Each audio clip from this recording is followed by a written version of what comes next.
Kulendra vote গণনাৰ যি কাম কাজ কেনে ধৰণে প্ৰস্তুতি কৰা হৈছে আৰু সামগ্ৰিক ৰাজনৈতিক পৰিৱেশটো কি মানক সাহেব এই মুহূৰ্তত বঙাইগাঁও মহাবিদ্যালয়ত উপস্থিত আছো আৰু প্ৰায় ৮ বজাৰ লগে লগে ভোট গণনা আৰম্ভ হৈ যাব আৰু এই মুহূৰ্তত প্ৰশাসনৰ তৰফৰ পৰা নিৰ্বাচন আয়োগৰ পৰা যিখিনি যাৱতীয় ব্যৱস্থা কৰিব লাগে ব্যৱস্থা আপোনাৰ কৰা দেখিবলৈ পোৱা গৈছে আমি যদি বঙাইগাঁও মহাবিদ্যালয়ৰ মুখ্য গেটৰ পৰা আমি আৰম্ভ কৰোঁ তেতিয়াহ'লে ইয়াত প্ৰায় ৩ তৰপীয়া এটা তালাচী এটা দুটাকৈ চেক পইণ্ট ৰাখিছে অৰ্থাৎ ৩টাকৈ গেট ৰাখিছে আৰু তাৰ সমান্তৰালকৈ ইয়াৰ ভিতৰৰ ভাগত অকণমান দেখুৱাই ল'ব বিচাৰিছোঁ ইয়াতে আপোনাৰ ভোট গণনা হ'ব তাত 14খন আপোনাৰ ইভিএমৰ বাবে টেবুল ইয়াতে নিৰ্মাণ কৰা হৈছে তাৰ সমান্তৰালকৈ আপোনাৰ 2খন আপোনাৰ বেলট ভোটৰ বাবে টেবুল নিৰ্মাণ কৰা হৈছে আৰু বিধে বিধে আপোনাৰ যিসমূহ প্ৰাৰ্থী আছে সেই প্ৰাৰ্থীসমূহক লৈ পেলাই প্ৰাৰ্থীসমূহৰ এজেণ্টসমূহক বহিব পৰাকৈ আপোনাৰ ব্যৱস্থা কৰা হৈছে আৰু তাৰ সমান্তৰালকৈ প্ৰশাসনৰ তৰফৰ পৰা বহু প্ৰায় 100তকৈ অধিক লোক এই যিটো প্ৰক্ৰিয়া আছে প্ৰক্ৰিয়াটোৰ লগত জড়িত হৈ আছে আয়ুষ আছে মোৰ সৈতে আয়ুষে দেখুৱাই গৈ আছে আৰু আমি পুনৰ উল্লেখ কৰিছোঁ মুখ্য গেটত আপোনাৰ তাত তালাচী হৈছে তাৰ দ্বিতীয়খন গেটত তালাচী হৈছে আৰু তাৰ পিছত ইয়াত আপোনাৰ তালাচী হৈছে আৰু তালাচী হোৱাৰ পিছতে ভিতৰত প্ৰৱেশ কৰিবলৈ দিয়া হৈছে ইয়াত মোবাইল ফোন একেবাৰে নিষিদ্ধ কৰি দিয়া হৈছে অৰ্থাৎ ভিতৰৰ পিনে আপোনাৰ মোবাইল ফোন ইয়াত নিব নোৱাৰে আৰু দেখিবলৈ পোৱা গৈছে যে এই মুহূৰ্তলৈকে সুস্থিৰভাৱে চলি গৈ আছে আৰু সামগ্ৰিকভাৱে আমি যদি জনাব বিচাৰোঁ তেতিয়াহ'লে নিৰ্বাচন আৰম্ভ কৰাৰ পৰা আপোনাৰ শেষলৈকে এই মুহূৰ্তলৈকে প্ৰশাসনৰ হাতত কোনোতো ৰাজনৈতিক দলৰ অথবা কোনোগৰাকী প্ৰাৰ্থীৰ কোনো ধৰণৰ অভিযোগ ইয়াত দেখিবলৈ পোৱা যোৱা নাই মাত্ৰ এটা অভিযোগ আপোনাৰ পৰিছিল সেয়া টকা লোৱাৰ এটা অভিযোগ টকা বিলোৱাৰ এটা অভিযোগ দাখিল কৰিছিল অগপই তাৰ বাহিৰে আপোনাৰ কোনো ধৰণৰ ৰাজনৈতিক অভিযোগ বা প্ৰাৰ্থীৰ অভিযোগ প্ৰশাসনৰ হাতত পৰা নাই আৰু আজি ভোট গণনাৰ দিনটোতো ষ্ট্ৰং ৰুমৰ ভিতৰত বা ষ্ট্ৰং ৰুমৰ বাহিৰত কোনো ধৰণৰ কাৰ্যকলাপৰ হৈ পেলাও কোনো ধৰণৰ আপোনাৰ প্ৰশাসনৰ হাতত কোনো ধৰণৰ অভিযোগ পৰা নাই অৰ্থাৎ এই মুহূৰ্তলৈকে যদি আমি ক'ব পৰা যায় তেতিয়াহ'লে সুস্থিৰ ৰূপে কুলেন্দ্ৰ এতিয়া এই সমষ্টিটোক লৈ স্বাভাৱিকতেই ফণীভূষণ চৌধুৰীয়ে নিজৰ হাতত ৰাখিবলৈ বিচাৰিব সমষ্টিটো ইমান বছৰৰ এগৰাকী বিধায়ক তেওঁ নিজে এবাৰ যিহেতু সাংসদ হিচাপে তেওঁ অনিচ্ছাকৃত হবে বুলিও কৈছিল সাংসদ হিচাপে তেওঁ নিৰ্বাচিত হ'ল তাৰ পাছত এই সমষ্টিটো তেওঁ নিজৰ লগত ৰখাটো বিচাৰিছিল সেই হিচাপে তেওঁ কৈছিল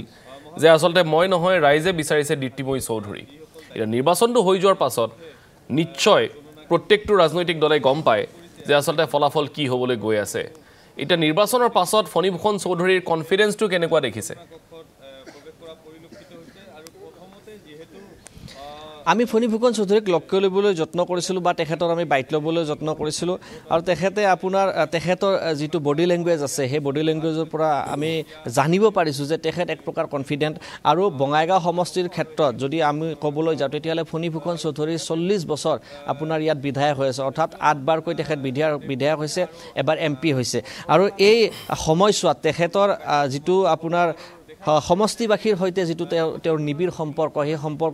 সম্পৰ্ক কিন্তু যথেষ্ট গভীৰ আৰু এই কথা বতৰাবোৰ AGPৰ ফালৰ পৰা কৈ থকা হৈছে বা আপুনি যদি গাঁও অঞ্চলৰ ভিতৰৰ পিনেও যায় তেতিয়াহ'লে দেখিবলৈ পাব যে গ্ৰাম্যাঞ্চলৰ তেখেতৰ প্ৰভাৱ যথেষ্ট বেছি আৰু সেইবাবে হয়তো তেখেত যথেষ্ট আপোনাৰ কনফিডেণ্ট হৈ থাকে আমি যদি ক'বলৈ যাওঁ তেতিয়াহ'লে 50% ভোট আপোনাৰ গ্ৰাম্য অঞ্চলত আছে আৰু আপোনাৰ পুৰণা 32 নং যিটো বিধানসভা সমষ্টি আছে তাত আপোনাৰ BTRত আপোনাৰ 40,000 ভোট আছে আৰু তাৰ সমান্তৰালকৈ প্ৰায় 55,000 ভোট আপোনাৰ চহৰ অঞ্চলত আছে অৰ্থাৎ 1,82,000 ভোট প্ৰায় আছে আৰু এইবাৰ 1,42,000 ভোট আপোনাৰ ইয়াতে পোল হৈছে অৰ্থাৎ ভোটদান হৈছে অৰ্থাৎ 77% প্ৰায় 77% ভোটদান হৈছে অৰ্থাৎ পূৰ্বৰ যদি আমি 2021 চনৰ নিৰ্বাচন চাবলৈ যাওঁ তেতিয়াহ'লে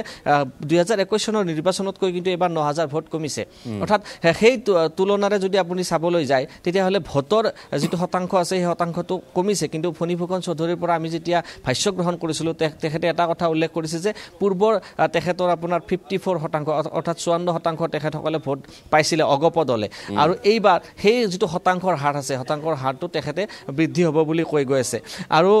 এইখিনিতে আমি এটা কথা মানস উল্লেখ কৰি থৈ দিওঁ যে ফণীভূষণ চৌধুৰীৰ এইবাৰ যিটো ৰণনীতি আছে এই ৰণনীতিত কিন্তু তেখেতে অগপৰ দুৰ্গ থাকিবনে নাই সেই কথা তেখেতে অগপৰ কোনো ধৰণৰ কথা কোৱা নাই তেখেতে এটা কথাই কৈছে যে NDAৰ দুৰ্গ থাকিব অকণমান দীপ্তিময় চৌধুৰীক পাইছোঁ অকণমান জানিবলৈ যত্ন কৰিছোঁ কেনেকুৱা দেখিছে আজিৰ পৰিৱেশটো পৰিৱেশ মানে মোৰ কাৰণে নতুন এনেকৈ ভিতৰত সোমোৱা নাই প্ৰথমবাৰ সোমাইছোঁ সদায় বাহিৰত থাকোঁ ইমানবাৰ ইলেকশ্যনৰ সদায় বাহিৰত থাকোঁ ৰাইজৰ লগত আজি নিজে সোমাই আহিছোঁ সেইটো এটা মোৰ নতুন অনুভৱ আৰু মানে তেনেকুৱা বেছি উৎকণ্ঠা নাই ভাবি আছোঁ জিকিম আৰু সেইটোৱে ভাবি আছোঁ হিচাপ নিকাচ কৰা গৈছে নেকি কিমান ভোট কিমান হিচাপ নিকাচ কৰা নাই ঘৰত আগত যি কৈছোঁ সেয়ে আৰু ক'ব নোৱাৰোঁ কিমান হয় আৰু এনে আপোনাৰ স্বামী আপোনাৰ সাংসদ তেখেত আপোনাৰ 8বাৰকৈ বিধায়ক হৈ আছে তেখেতে কি কৈছে বা কিমান ভোট পাব বুলি কৈছে তেখেতে সেনেকৈ বিশেষ কোৱাই নাই বেছি কথা চা মাতি নাথাকেতো সদায় বাহিৰতে থাকে এনে এইটো একো কোৱাই নাই বেলেগ ধৰণে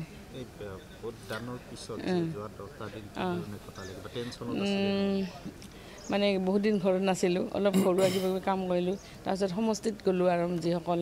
ভোটাৰে ভোট দিছে তাৰপিছত তাতে মানে আমাৰ ভালে কেইজন মানুহ ঢুকালে মৰা মানুহৰ ঘৰত গ'লোঁ তাৰপিছত আৰু অসুখীয়া মানুহ আছিল তেওঁলোকৰ খবৰ ল'লোঁ সেনেকৈ গ'ল এইকেইটা দিন আৰু ধন্যবাদ দিব গ'লোঁ বহুতকে আপোনালোকে ইমান কষ্ট কৰি আমাক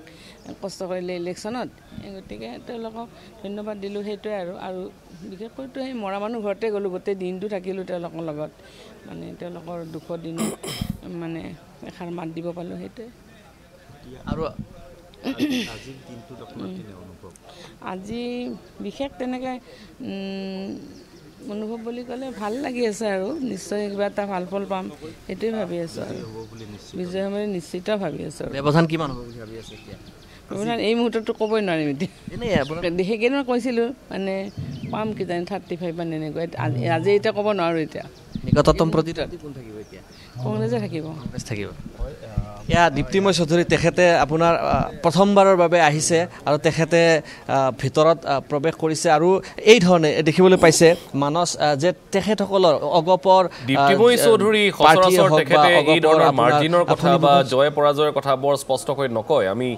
ইয়াৰ আগতেও দেখিছোঁ মই এটা কথা কুলেন্দ্ৰ আপুনি শেষৰ ফালে কৈছিল সেইখিনি কথা আমাৰ আধৰুৱা হ'ল মই সেইটো কথাৰে আমাৰ প্ৰথমটো লাইফ শেষ কৰিবলৈ বিচাৰিছোঁ যিটো খুব ইণ্টাৰেষ্টিং মই আপোনাক এই কাৰণেই কৰিছিলোঁ যে ফণী ফুকন চৌধুৰীৰ কনফিডেন্সটো কেনেকুৱা কাৰণ এইবাৰ দেখিবলৈ পোৱা গৈছে ফণী ফুকন চৌধুৰীয়ে এইবাৰ অগপ বুলি ভোট খোজা নাই এইবাৰ তেওঁ NDA কৈ ভোট বিচাৰি আছে ক'ৰবাত কিবা তেওঁ নেতিবাচক ৰিয়েকশ্যন কৰিবৰ পৰা পাইছে নেকি খুব চমুকৈ কুলেন্দ্ৰ আপোনাৰ পৰা জানিম মানস চাওক ফণী ফুকন চৌধুৰীক ৰাজনৈতিক জগতত খুব বিচক্ষণ ৰাজনৈতিকবিদ বুলি কোৱা হয় আৰু তেখেত আপোনাৰ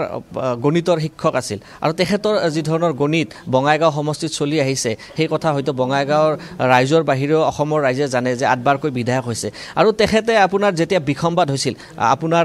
অগপৰ ভিতৰচৰাত বিসম্বাদ হৈছিল অগপৰ জিলা সভাপতি জিলা সম্পাদক আপোনাৰ সেই সময়ত আপোনাৰ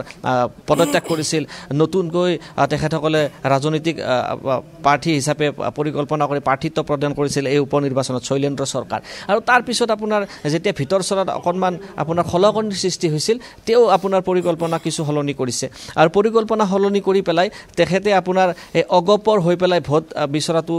দেখিবলৈ পোৱা যোৱা নাছিল অৰ্থাৎ NDA হিচাপে বিচাৰিছিল অৰ্থাৎ ইয়াত দেখিবলৈ পোৱা গৈছিল যে বিজেপিৰ তৰফৰ পৰা মন্ত্ৰী ৰঞ্জিত দাস আপোনাৰ বাহৰ পাতিছিল তাৰ সমান্তৰালকৈ আপোনাৰ বহু কেইবাগৰাকী হেভিৱেট নেতা বিজেপিৰ হৈ প্ৰচাৰ চলাবলৈ ইয়াত আহিছিল কেন্দ্ৰীয় মন্ত্ৰী সৰ্বানন্দ সোণোৱাল আহিছিল মুখ্যমন্ত্ৰী আহিছিল বিজেপিৰ সভাপতি আপোনাৰ বিজেপিৰ সভাপতিকো দেখিবলৈ পাইছিলোঁ ভৱেশ কলিতা মুঠৰ ওপৰত আপোনাৰ বিজেপিৰ তৰফৰ পৰা এই যিটো সমষ্টি আছে সমষ্টিটোৰ আপোনাৰ দৃষ্টি যে আছে সেই কথা আপুনি অনুমান কৰিব পাৰে আৰু এইখিনিতে হয়তো আপোনাৰ বিজেপিয়ে পুনৰ আপোনাৰ ওচৰলৈ যাম